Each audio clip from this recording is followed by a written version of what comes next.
On travaille sur des corrélations. Apprentissage sans détection de l'erreur. Viser en fonction des Vous innovez.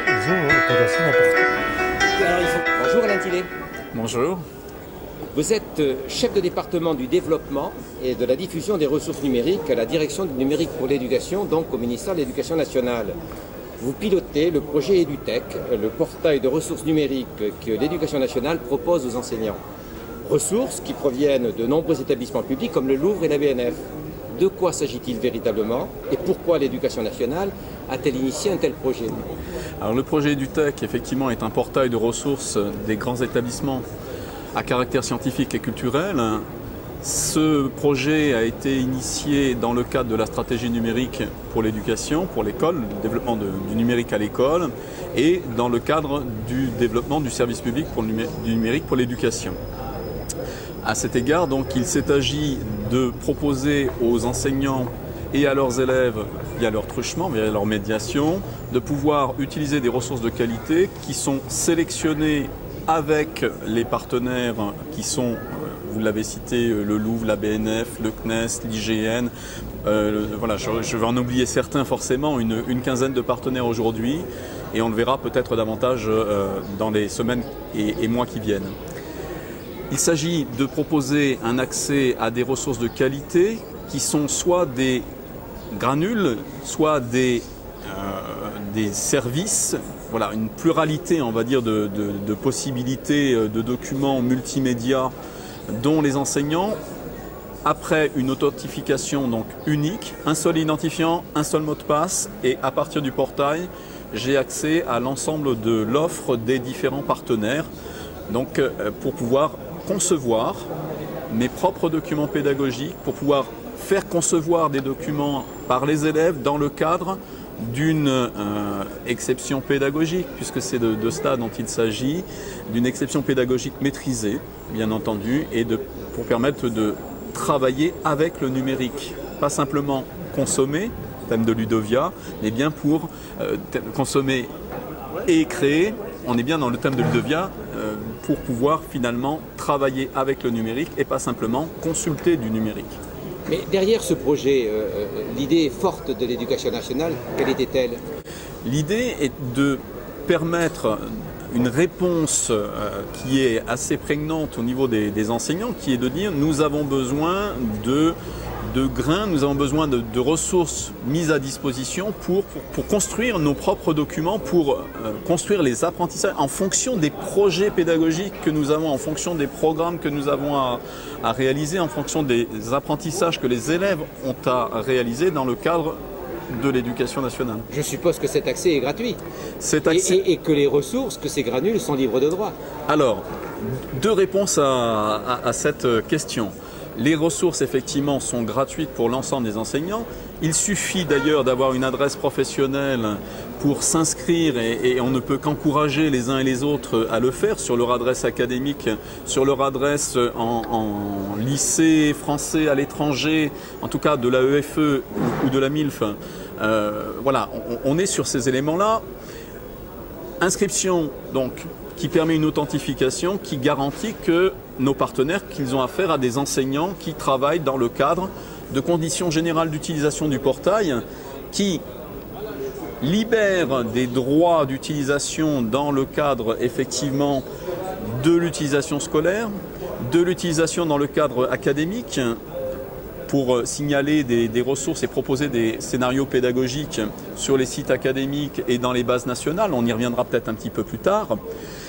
Mais pas pour publier en tout lieu ou sur des portails d'éditeurs. Voilà, on est dans le cadre pour l'instant, pas à pas, non pas dans une ressource totalement libre, on est dans le cadre d'une libération de droits pour un usage pédagogique après authentification, donc grâce à l'adresse professionnelle des enseignants pour le moment. Alors, vous parlez de l'évolution pas à pas. Comment est envisagée cette évolution, ce projet? Comment on le voit dans l'avenir au ministère? Alors, ce qui est intéressant, c'est que ce projet a été construit en concertation avec les partenaires pour monter cela assez rapidement lors de l'année précédente.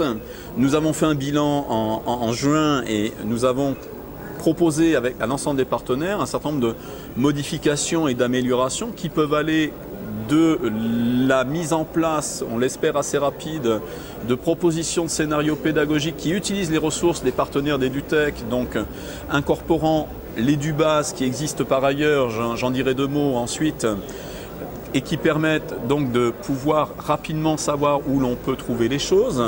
Je ne vous cache pas que nous misons également sur la construction progressive d'un moteur de recherche fédéré, mais qui suppose un travail de back-office un peu plus important, un travail, on verra, sur l'indexation, la sémantisation des ressources qui, si c'est transparent pour les enseignants et les élèves, ou en tout cas les usagers, demande un travail d'organisation amont qui permettent d'avancer plus largement. Donc il y a des améliorations de ce type-là.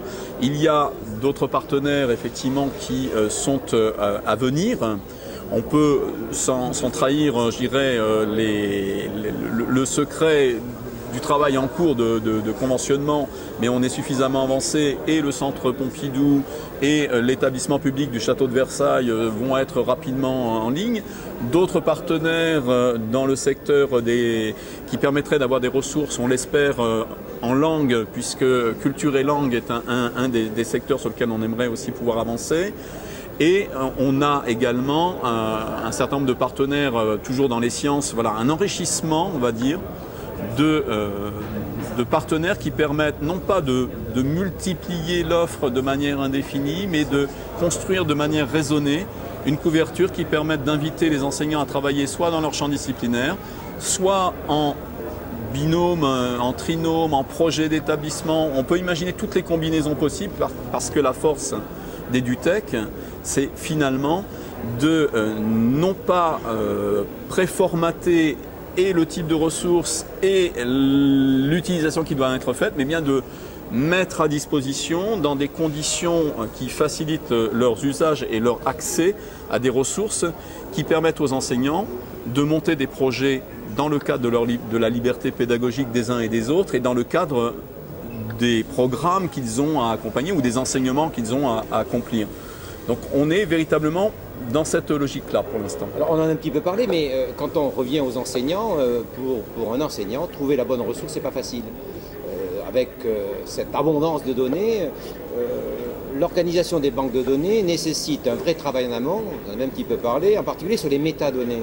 Comment le ministère aborde-t-il cet aspect du problème? Alors, 2 réponses. Où trouver les ressources?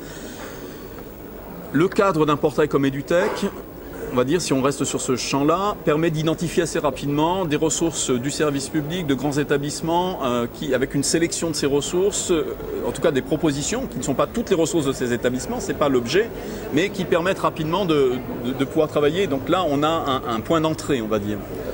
On pourrait avoir et imaginer demain un autre point d'entrée également, et je pense que au fur et à mesure de ce qu'on entend, ça devient de plus en plus important à monter, à savoir un portail de présentation de ressources, de l'ensemble des ressources éditoriales, peut-être pas des productions, parce que je vais séparer avec EduBase en particulier, ou les bases de données de scénarios pédagogiques, mais de bases de présentation de ressources avec une véritable information sur l'utilisation qui peut en être faite par les professionnels ou sur des retours d'utilisation par les professionnels. Autrement dit, pas un simple catalogue de ressources, pour dire les choses simplement, mais bien un service qui permet de trouver. Néanmoins, tout cela passe, comme vous le dites, par un travail de fond sur les métadonnées et sur effectivement la normalisation, la standardisation, l'utilisation du même langage finalement par les uns et par les autres.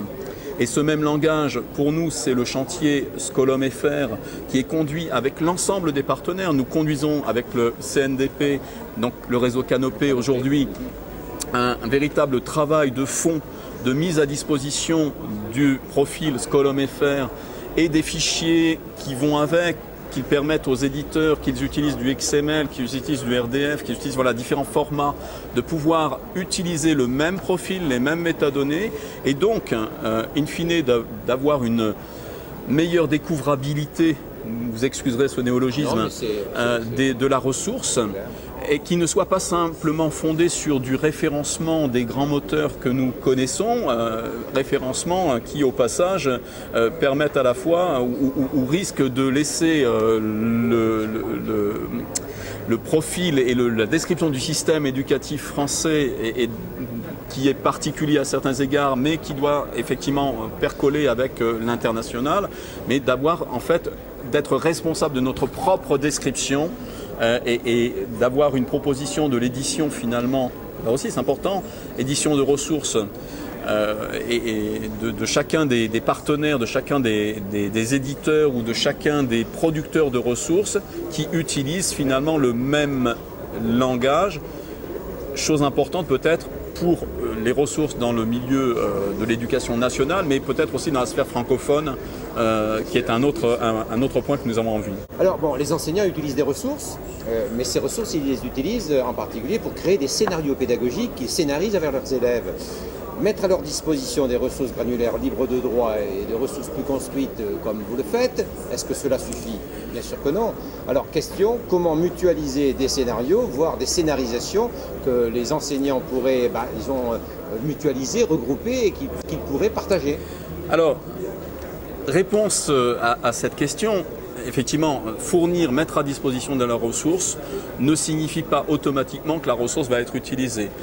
Mettre à disposition une ressource ne veut pas dire qu'elle sera utilisée 24 heures sur 24, 365 jours sur 365 jours, même si c'est le rêve de chacun, bien entendu, d'avoir la plus belle ressource et d'avoir une belle exposition.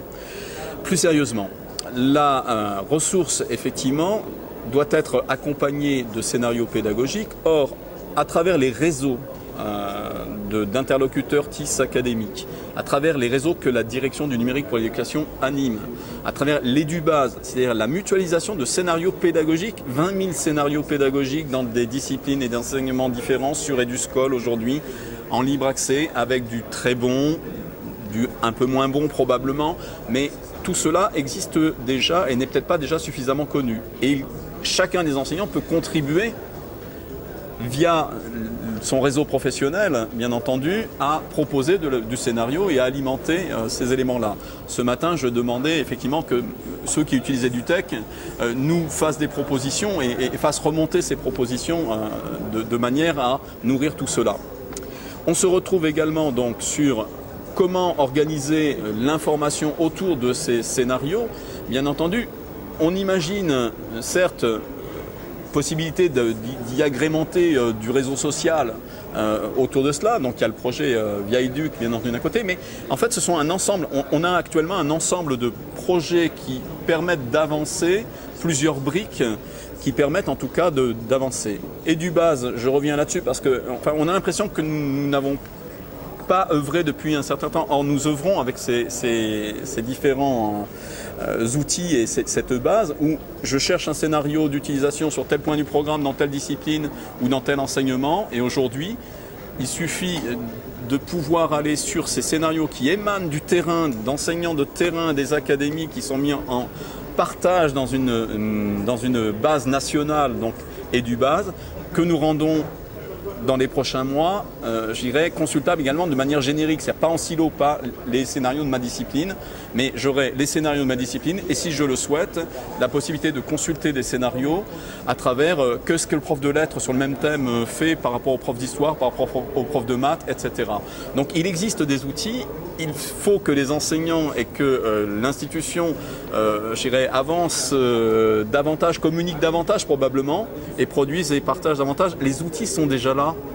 Une partie des outils, une partie des solutions sont déjà là. À nous de faire en sorte qu'elles soient utilisées et mobilisées de manière plus intensive encore et d'entendre les améliorations qui sont demandées, bien entendu, par les uns et par les autres et de voir dans quelle mesure on peut y apporter des réponses effectives, pertinentes ou bien dire que telle ou telle demande n'est pas pertinente. Ça fait aussi partie du jeu. Merci beaucoup Alain Tillet. Je vous en prie.